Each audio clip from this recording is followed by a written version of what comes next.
Thank you. Welcome, everybody.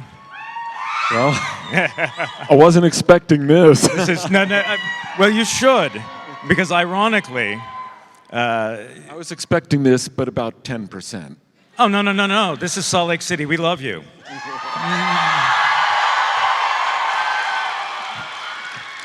In fact, it was a couple decades ago, but I saw you at the Salt Palace when it was the old arena. Somebody told me it was 37 years. We don't want to know that. Yeah. We don't want to talk about that. Fuck. But what we do want to talk about is you have had a special relationship with Salt Lake City. No, I have always had a special relationship with Salt Lake City. I used to tell people, they said, well, your craziest audience, of course, is going to be in Los Angeles. I go, no, not necessarily. The wildest audiences were actually in Salt Lake City and then Los Angeles. And we always used to wonder, like, must be something about those mountains or the air, something about the soil, something in the soil that makes people just a little... No, you want to know what it is. In Salt Lake City, we have a lot of people who are a little left of center, who don't really fit in necessarily into a box. And we live in a state where you're supposed to fit in a box. And we find someone who speaks for us. We embrace those people.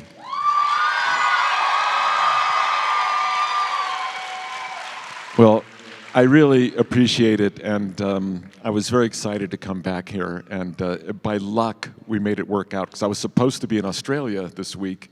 I'm scoring a film for Sam Raimi, and because of various conditions, we have to do it remotely, because they couldn't go over there, which worked out perfectly, which meant that I was still here today and not in Sydney. So... Now, I heard a rumor that you wrote some songs while in Salt Lake City. Is there any truth to maybe being in a hotel room and writing some songs here? Well, I don't know exactly. I've written songs in hotel rooms over the years, but I don't keep track of, sometimes you just get I get ideas at all kinds of crazy places. Never when I'm sitting in front of my, guitar or my piano at home. When I'm driving, when I'm on an airplane, when I'm in a hotel room. And so, yeah, it's very possible, so. So we've talked a lot about your bands, but you also had another career.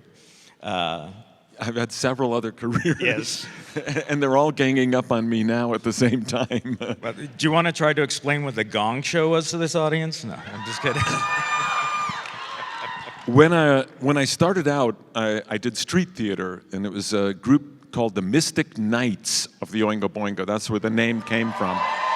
And the Mystic Knights primarily appeared, there were 12 of us, and we would appear like where there were a lot of people in line for a movie or some kind of opening or something like that, and we would just climb out of a van with drums and dinosaur suits, and two of us were fire breathers. I was one of them. And we would do this flash show. And we would always have to be under 15 minutes, because we figured it took the police that long to get there. And so that's what the Mystic Knights did. And so to get an offer to go on to do the Gong Show, $200. It's like, yes. So, but the funny thing is about the Gong Show is that my brother wore a rocket ship with a fire extinguisher in the back that made all this, clouds of CO2. And he was positioned, because we were ready to get gonged, so he was positioned towards the judges, ready to shower them in a cloud of smoke and CO2, and we won. And it's like, oh, that wasn't supposed to happen. We were supposed to get gonged, and you guys were supposed to get sprayed with CO2. So it didn't go exactly as planned. But has anything gone as planned? No, nothing's gone as planned, not in my life. Tell me a little bit about your relationship with Tim Burton. Obviously, this is something that started mid-'80s, mid-career, second career. everything kind of ties together in a weird way. So in the Mystic Knights, towards the end of the mid to late 70s, my brother left the group to go and direct his first movie called Forbidden Zone. And I did music for Forbidden Zone. And fortunately for me, Paul Rubens was a fan of that movie and wrote my name down. And so then I quit the Mystic Knights. I mean, literally, it was like one day I woke up and I heard ska music from England. I heard Madness, and I said, that's what I want to do. I want to be in a band now. I'm sick of this theater stuff. And so we started a band. And then 5 years later, after that, maybe 7 years later, 1984, 85, because this would have been, when the band started, it was about 78, and I get a call to meet a young director named Tim Burton about a Pee Wee Herman movie called Pee-wee's Big Adventure. Now, I was thank you, I was already a big Pee Wee Herman fan because he used to do improv at a LA club. It was a group called the Groundlings, and I used to go see them. And Pee-wee was just one of Paul's characters. Paul would come out and do 2 or 3 characters, and one of them was called Pee Wee Herman. And it brought the house down every night. And I'd tell everybody, oh my God, this guy named Paul Rubens does this Pee Wee Herman character. You have to see it. So now there's a movie. Yeah, I'm interested. But I assumed they were looking for a song, because now I'm in the band, Oingo Boingo, and we've done songs from 3 or 4 films.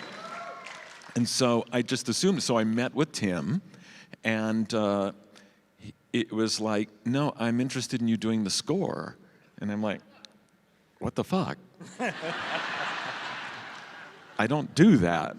I'm in a band. I'm a guy in a band. He said, I think you could do a score. Now, unbeknownst to me, he and Paul were talking about composers, and Paul didn't lose my name. He remembered it. He goes, this guy, I said if I ever did a film, I wanted him to do it. And Tim was like, wait a minute, isn't he in that band Oingo Boingo? Yeah, I go and see them. So they both knew me from 2 different parts of my life already, but Tim elected to give me a shot at it.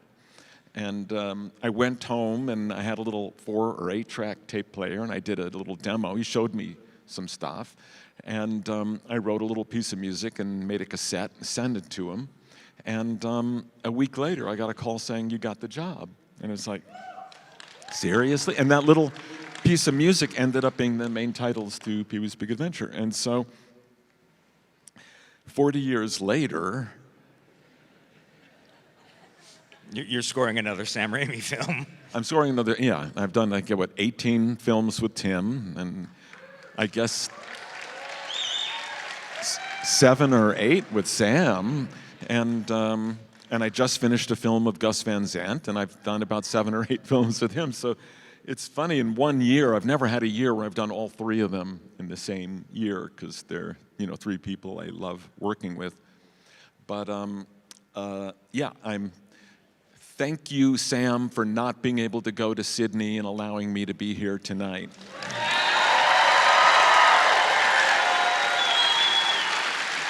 Let's start getting some questions up in here. Let's hear what you want to hear.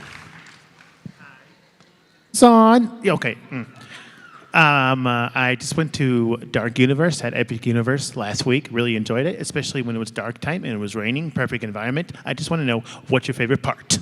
What was the what? What was the question? Your favorite part. What was your favorite part of Dark Universe? Really, the whole thing of it, part of it was really fun, because they called me and they said, we'd like you to do music not for a ride, but for a whole theme park. And I've done several attractions already. I did a piece in Disneyland Shanghai called an Alice in Wonderland piece, and I did a really fun piece in Disneyland Hong Kong called Mystic Manor. That was kind of like a Chinese kind of counterpart to the Haunted Mansion, and that was super fun. But here they're saying you're doing a whole land, a whole park, and I go, all right, but it's monsters, so they're clearly talking to the right guy, and I just immediately said yes. And I, worked on it for about 1.5 years with them. It was really a long process because it went from drawings to animatic, kind of ideas to actually pictures of the things being built, and then finally to be able to go there only a couple months ago and see it all put together was really fun. It was just a delight. And writing all this music that had no roots because, well, I mean, it was homage to classic horror film, but there's 4 lands in the same, there's a hub there in Epic, and you've got How to Train Your Dragon land, you've got Harry Potter land, you've got Nintendo land. All of them have strong musical things. In fact, my good friend John Powell was there for the same weekend opening How to Train Your Dragon land, and of course, all of his music came from the scores to How to Train Your Dragon. I had nothing, which made it really fun for me, because I was just starting from scratch, other than loving classic monster music and wanting to pay homage to it. I was the only one that got to start with absolutely nothing, so I was the lucky one. Where did that love come from? When, at what point in your life did you kind of develop a love for the kind of the supernatural and horror? I was a monster kid, and that's like a description given to me by Guillermo del Toro. You would know. I grew up on monsters and monster magazines. My Bible, well, I have a rack in my loft now that's like really like the featured spot of my studio with all the famous monsters of filmland that I grew up on as a kid, which I've been able to re-find. And I can open any one of those magazines and not only remember every photograph, but I even remember the crazy things that they sold in the back of the magazine, because I loved that. You know, this was a long time ago. You order something, a crazy novelty or a monster model or something like that, and it's going to take a good 6 weeks to arrive. It's not like it is today. You know, somebody's talking to me on the phone and recommending something, and I've already ordered it by the time I've hung up, and it's going to be arriving tomorrow. And I would check the mailbox starting at about 3 weeks. So I'd spend like usually 3 weeks checking every day for this package to come. It was so much excitement. And it would be a Wolfman model or something like that, or some crazy gag like itching powder, or, you know, God knows, you know, what kind of shit they used to sell back there. Take asbestos and grind it up and sell it to kids, you know, to rub it on your skin and your friends too. Yeah, it'll make them itch. It'll give them like red irritation for like weeks if it doesn't kill them. But that was the 60s. You know, like, believe me, things were looser back then. When I was 13, 14, I actually was taking classes in radiation biology, because that was my goal back then. And I would send to the Atomic Energy Commission, had an outlet for selling isotopes to the public, and I would order strontium-90, cobalt-60, and uranium sand, irradiated sand from atomic test sites. And they would send it to me, and I would inject insects with trying to make a mutant fly. Did it work? No, I built a Geiger counter, and I used to study, you know, the sand, the atomic. I mean, I'm a 14-year-old ordering isotopes and handling atomic test site sand. It might explain. Just to say that we had no safety measures installed in that era is an understatement. And the fact that I'm still alive is also kind of amazing.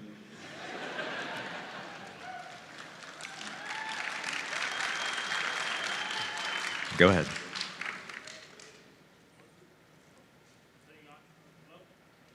What? Testing. There we go. Okay, that's better. Okay. What's it like meeting James Newton Howard, the composer, like a couple of years ago? Oh, I love, you know, James is great, and we've crossed paths a few times. In fact, the first time I ever called him, I said, "You don't know me, I'm a composer, I'm doing this movie, I need a children's choir." And I knew that he had recently used the children's choir, and I said, "It's this movie called Edward Scissorhands." And he was the one who actually recommended, like, there was a church choir that I hired for that movie. It was through James, and it was good to see him at this chamber music kind of event that we did and hang out with him. But he's a wonderfully talented composer that I admire. I think one thing that's really interesting about you is you have an appreciation for music stretching back. You do homages to songs that most of us have never heard from the early 1900s and that sort of thing. Where did that love for old-time music come from? Well, I don't know. I mean, there's many different kinds of music that I'm into. So I didn't grow up on a lot of music. My parents didn't play a lot of music. So I didn't really come in contact with classical music until I was in high school.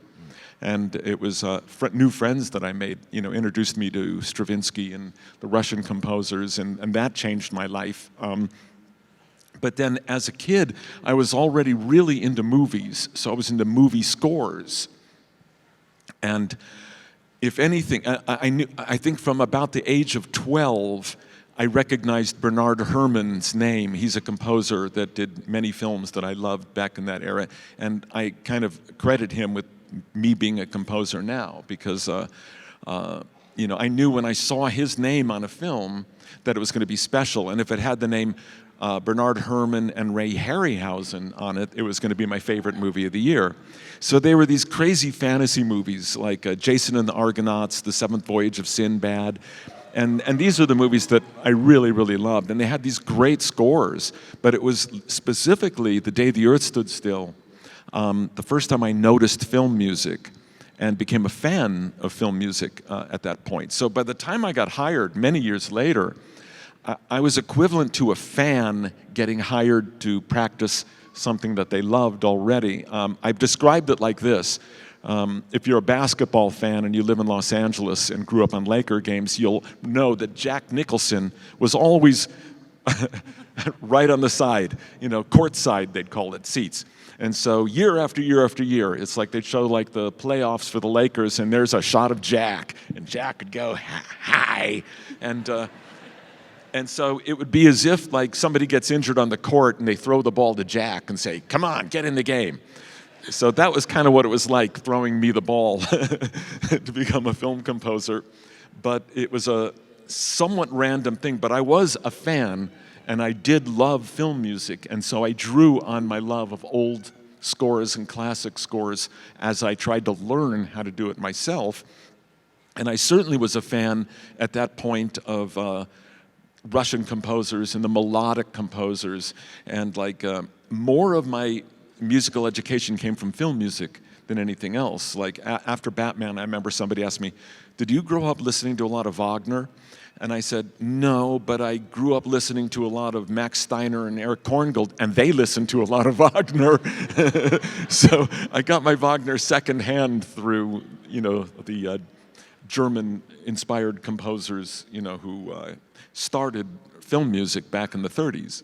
Well, I think, your connection to the film industry had always kind of been there, because Oingo Boingo was on every great soundtrack that came out in the 80s. Well, that's not necessarily true, every great soundtrack, but I mean, we were lucky to get like pulled into doing a lot of movies and stuff, and that was always fun to do. I got to joke about that with Robert Downey a couple of years ago when I saw him after many years, and he said, do you remember that you were the sound man in Back to School? Well, I'm on stage and you cause feedback that makes me jump. And he goes, yeah, of course I remember that.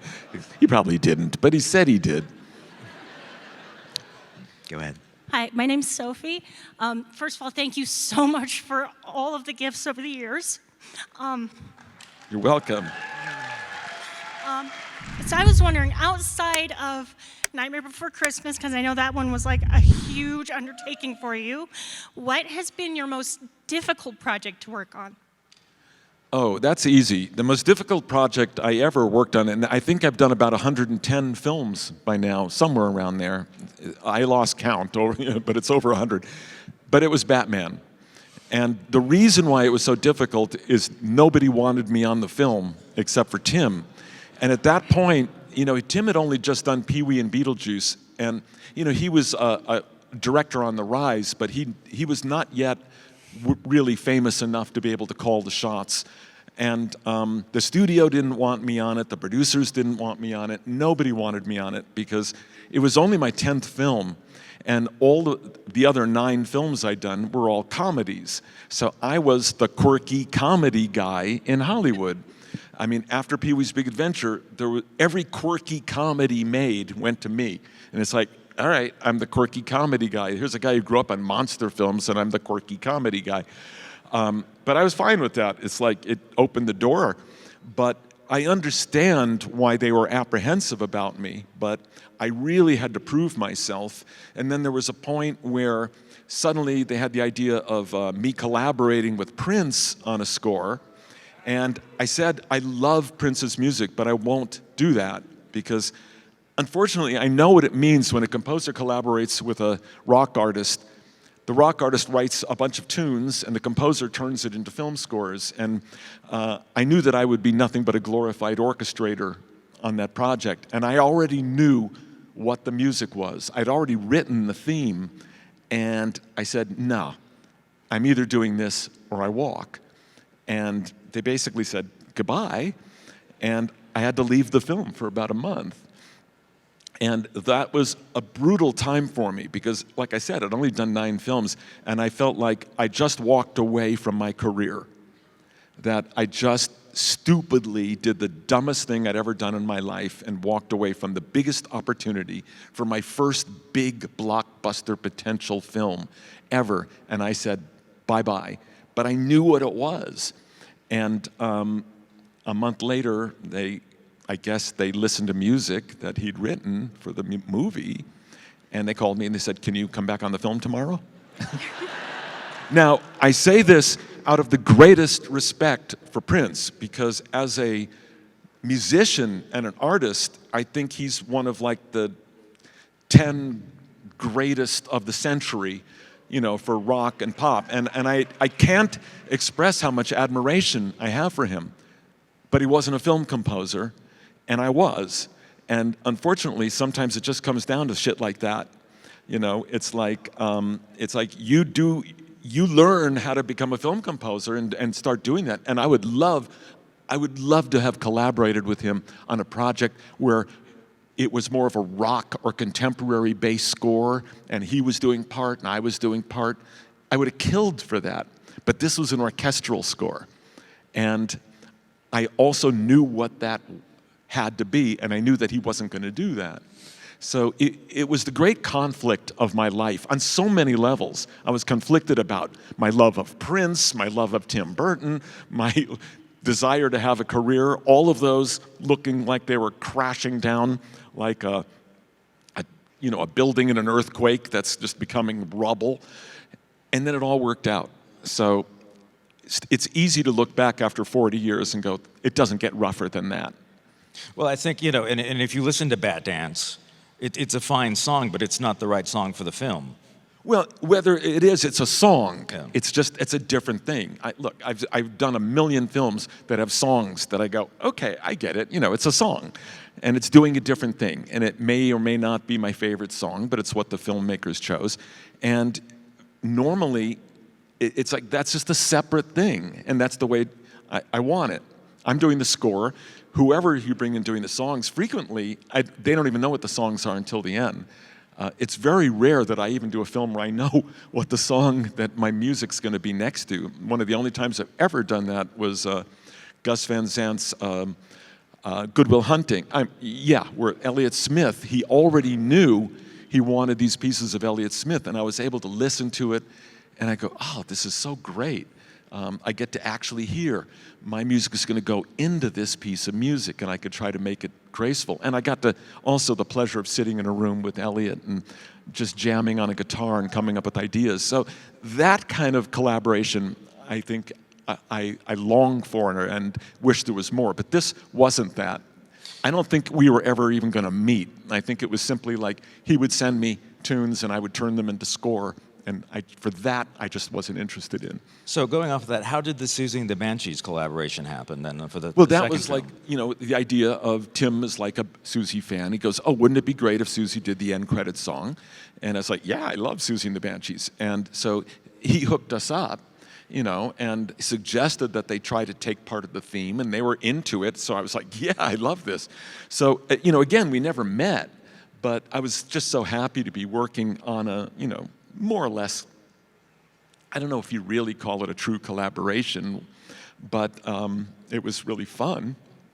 And the results were great. Yeah, I mean, I was really happy about it. Hi. Boy, talk about long-winded answers, huh? I'm really good at just like condensing it down to like a couple of sound bites, Sound huh? bites, yeah. 2 days later, Danny finished answering the question. We wish we'd brought food with us because we were starving. Hey, I think we'd all love to hear as much as we can from you. So thank you so much for being here. My family and I, we love you and your music so much. I've been raised on you since infancy with Oingo Boingo and then with all of your music scores. And I consulted them to make sure that we could ask a question that could cover everything that we wanted to ask you. So, sorry, I'm so nervous. You've lived at the crossroads of rock, film, and symphonic music. What still surprises you about your creative process after all these years? Well, I mean, I'm surprised that I could still do anything ever. That's the biggest surprise. I'm surprised I'm not in a nursing home. I'm surprised that I'm not like, some kind of retired somebody that goes on, I don't know, that comes out once a year and waves to people at some kind of like a film legend function from the past, you know what I mean? And so that's the biggest surprise, I still, I still have a lot of things I love doing. Each year, I try to divide my life into, had been 2 for the last 12 years of doing a classical piece and a couple of film pieces I can per year. But since the last 3-4 years, I'm back to doing, performances and recording rock again. And I have, I'm going to say a new album coming out next year, but it's really like 2 or 3 albums because I've written that much music in the last couple of years. And thank you. And me and the Elf Band, we've already recorded 21 songs, so we're well on our way. And I already told them, by the way, in terms of like starting to line up any live shows and touring for next year, I said, do not leave Salt Lake City out. Thank you. Because I had to go. No, we've had that conversation. Good. Because I was going to say, I can't afford to fly to London every year to see you do Nightmare Before Christmas. No, but for the rock show is a hard show to. I could not have made a more difficult show to tour. There's only 60 people on stage, when we play, and so it's hard. But we're trying to find a way to trim it back and do a different version of it that we actually can take out next year, and so we can bring it to other cities, especially here.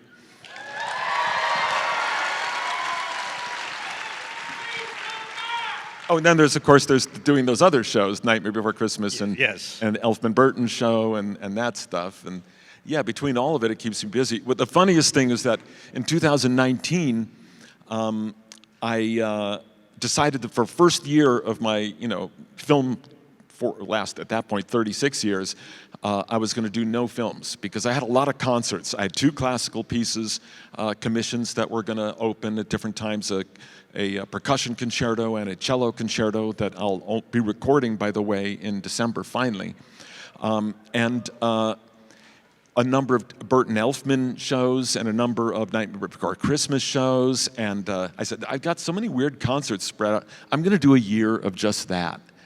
And then we had Coachella lined up, so it was like going to be my first year of 25 years coming back to that.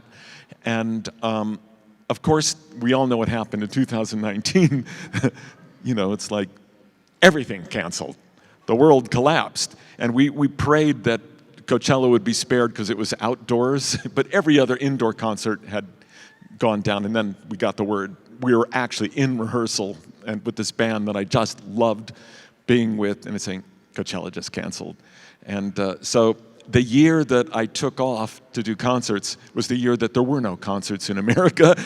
And but that encouraged me to write, and I started writing songs again, because it's like, oh, I got nothing to do. And then once I opened that Pandora's box, you couldn't stop me any more than you could shut me up here with this microphone right now. And so, that part is now I'm dividing my year into 3 sections if I can. Yeah, you seem to be busy. I don't know, October and December is when you do most of your shows. Well, I'll be doing shows, the other kind of shows. There's shows and shows. So yeah, I've got Elfman Burton shows coming up, and I've got Nightmare Before Christmas coming up, which I've been alternating at the Hollywood Bowl every other year, doing my show and Nightmare and my show and Nightmare, and it's Nightmare's turn this year.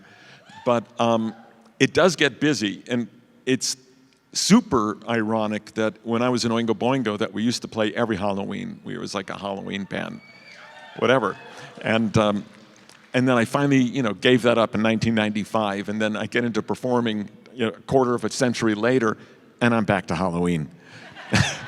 It's like, oh yeah, we want to do Elfman Burton. No, we want to do Nightmare. No, we want to do your show. No, we want to do this. It's like, Halloween. It's like, okay. I finally just had to give up and go, I get it. I'm the Halloween guy.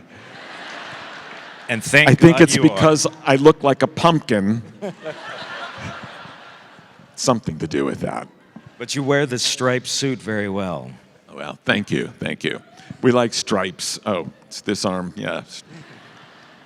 Seeing myself in reverse down below there. Yeah, not just a Halloween guy, the Christmas guy, Edward Scissorhands. That is my favorite. People debate if Die Hard is a Christmas movie. There's no debate. Edward Scissorhands is my Christmas music. I don't need Carol of the Bells. I don't need any of that. I need Edward Scissorhands. It's my favorite. I love it. So glad to be this close in front of you. Big fan.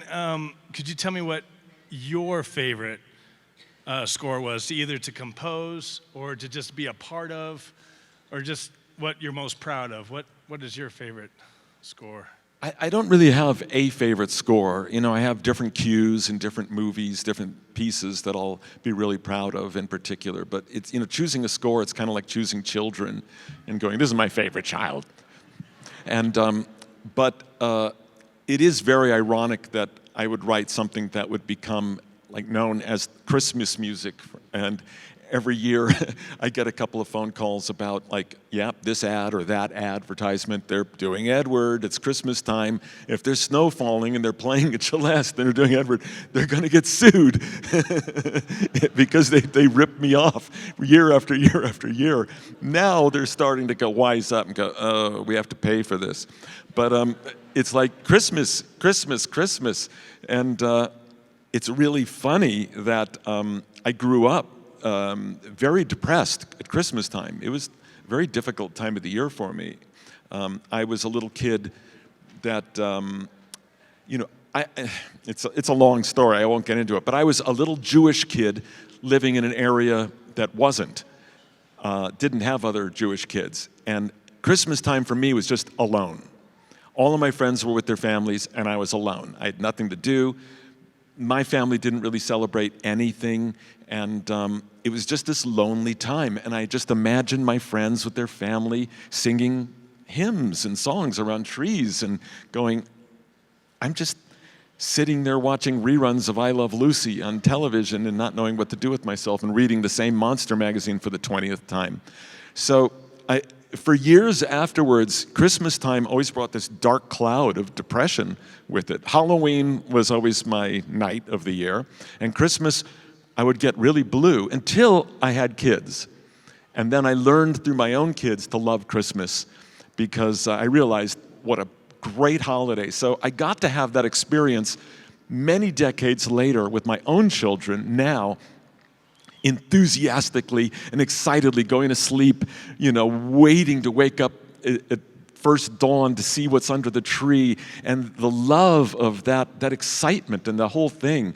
I began to really understand like what a perfect a family holiday that I never had, but they definitely grew up with. And even my old dad would dress up as Santa Claus the night before and show at the Christmas dinner and like do the ho, ho, ho, and they'd go, "We know it's Grandpa," but it's like, don't tell him.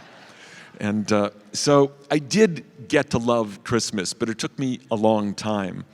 And but it did arrive finally, so it caught up with me.